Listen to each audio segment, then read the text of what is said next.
Hello everyone. Today I'm gonna show you how can you save your Word document as a PDF, and it's honestly very simple to do. So the first thing you need to do is to save the document. Now, if it's your first time, saving this document is going to take you to this page immediately, the Save As page.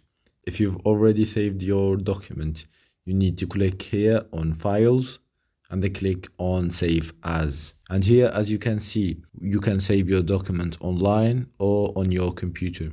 What you want is Browse. So click on Browse, and over here you can choose the name of your document, and right beneath it you can see the type of the document. Click on it, and here we can see a lot of options. What we want is this option, PDF. Click on it, press OK, and just like that you saved your document as a PDF. Now if I check out my files where I saved my document, you can see it right here, PDF. So yeah, I hope this tutorial was helpful. If it did help you, please leave a like and consider subscribing to the channel for more helpful content like this in the future. See you in the next tutorial. Take care.